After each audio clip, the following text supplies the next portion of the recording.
எல்லாருக்கும் வணக்கம். RK auto சர்வீஸ்லேருந்து குர்பீர் சிங். ஒரு சின்ன வீடியோ எப்படின்னா, நம்ம ரிலே செக் பண்ணுறதுக்கு ஒரு யூனிட் மாதிரி செஞ்சுருக்கேன். ஸோ அதுதான் ஒரு டெமோ காட்ட போகிறேன். நம்ம அடிக்கடிக்கு ஒரு வண்டியில் ரிலே போயிடுச்சுன்னா வேறு வண்டியில் டெஸ்ட் பண்ணி பார்ப்போம். ஸோ செக் பண்ணுறது இல்லைன்னா மல்டிமீட்டர் வச்சு செக் பண்ணுவோம். இல்லை நிறைய பேர் நிறைய ஐடியாஸ் வச்சுருக்காங்க. நான் இந்த மாதிரி தான் செக் பண்ணலாம், ஒரு டிஃப்ரெண்ட்டாக ஒரு யூனிட் செய்யலாம். ஸோ நம்ம டக்குன்னு ரிலே கழட்டி இல்லைன்னா ஃப்ளாஷரை கழட்டி ஸோ அதில் போட்டு செக் பண்ணிக்கலாம். இப்போ நான் காட்ட போகிறேன் உங்களுக்கு அது எப்படியெல்லாம் வேலை செய்யுதுன்னு பாருங்கள். இதுதான் நம்ம ஃப்ளாஷர் இப்போ நம்ம போட போகிறோம்.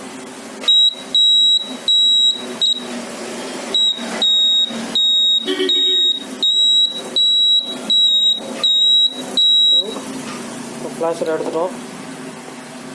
இப்போ நம்ம R15 ரிலே பார்க்க போகிறோம். இந்த ரிலே எப்படி வேலை செய்யுதா இல்லையான்ட்டு ஸோ நம்ம அதை போட்டு பார்க்க போகிறோம்.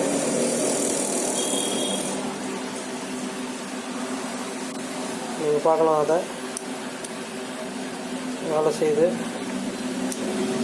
ஸோ இது ஒரு ப்ளூ ரிலே R15 இது.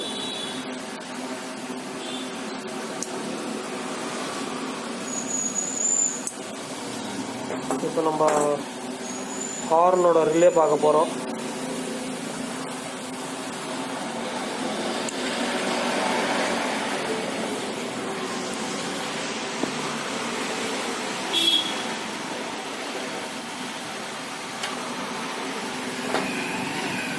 FZ ரிலே பார்க்க போகிறோம்.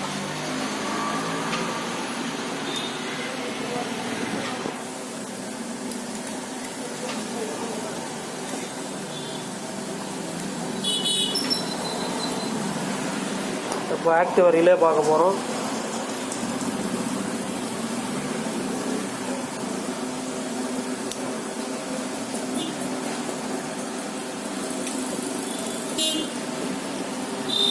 இப்போ 4 பின் ரிலே பார்க்க போகிறோம்.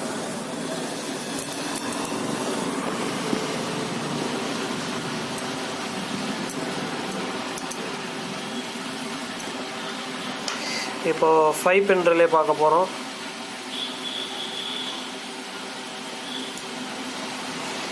இந்த 5 பின் ரிலே ஒண்டி 2 கனெக்ஷன் வரும் கட் ஆகிறதுக்கு. நம்ம ஹெட்லைட்டில் வரும் இது. ஸோ வேறு ஏதாவது நிறைய விஷயத்துலையும் யூஸ் ஆகுது இது. ஸோ இது எப்படின்னா, ஏன்னா இப்போ நம்ம ஒரு கனெக்ஷன் கட் பண்ண போகிறோம். கனெக்ஷன் கட் பண்ணோன்னு நீங்கள் பாருங்கள், அது வேறு கனெக்ஷன் ஒன்று வந்துட்டு வேறு பல்ப் எரியும். ஸோ அந்த ஃபுல்லாக அந்த யூனிட் பாஸ் ஆகும். அதுக்காக தான் இது பண்ணியிருக்கேன். நன்றி, வணக்கம்.